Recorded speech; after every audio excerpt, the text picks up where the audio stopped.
Il était une fois un petit brin d'herbe nommé Loupio. Loupio se sentait bien faible, abandonné au milieu d'une immense prairie. Il avait toujours peur de prendre un mauvais coup.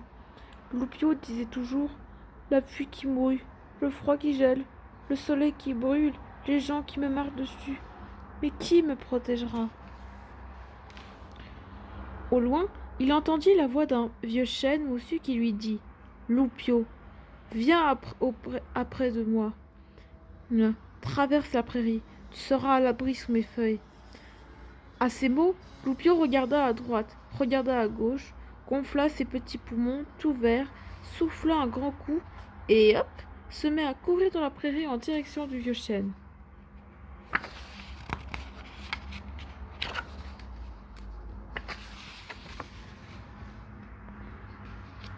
C'est alors qu'un gros nuage noir qui avait l'air furieux déboula du fond de la vallée. Bim, bam, boum! Il envoya tous ses éclairs dans l'air en faisant un bruit aussi effrayant que des roulements de tambour. Moi, fils du tonnerre, je vais t'arracher de la terre, rien Loupio. Voyons si tu sauras me résister. Il souffla très fort et envoya de la foudre devant le tonnerre, menaçant Loupio. Loupio releva ses épaules en respirant rapidement, les laissa retomber en soufflant, ce qui est pour effet de rendre son corps tout mou. Ainsi, son corps ne se cassa pas. Il tint bon. L'orage, impressionné par le courage de Loupio, se fit plus doux et passa sans abîmer notre petit compagnon qui courait toujours.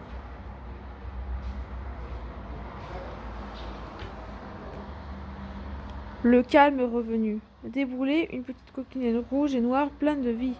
Elle chanta: Wizou, wizi, wiza, coccinelle-ci, coccinelle-là, et vint se poser sur le corps de Loupio, ce qui le fit courber un peu. Moi, petit insecte de Corée, je te ferai piller. Voyons si tu sauras me résister.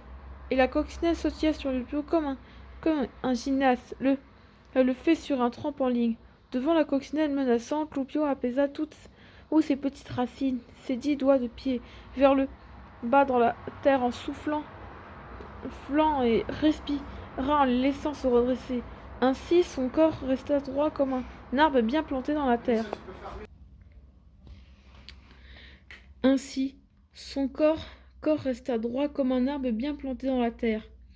La coccinelle reconnut que Loupio était très astucieux et plutôt que de tomber elle-même, elle s'envola épuisée tout en continuant de chanter: Wheezy, zou, wheezy, wiza, coccinelle ci, coccinelle ça. Plus loin dans la prairie, un petit pas silencieux doucement s'approcha. Un joli renardeau à la queue tout rousse. Miam, miam, miam. Moi, dans mon assiette, j'adore placer du loupio, et surtout du loupio de course. Course, dit-il devant le spectacle de ses dents acérées. Loupio ferma à ses beaux yeux et resta totalement silencieux pendant quelques instants ainsi. Il devient invisible aux yeux du renardeau. Celui-ci ne comprenait rien, et craignant un tour de magie, il s'enfuit. C'est alors que Loupio atteignit enfin le pied du vieux chêne. Celui-ci lui dit: Bravo, tu es à l'abri. Te rends-tu compte de tout ce que tu arrivais à faire pour venir te protéger à l'ombre de mes feuilles? Rappelle-toi bien, aujourd'hui, Loupio se tient seul fièrement au milieu de la prairie.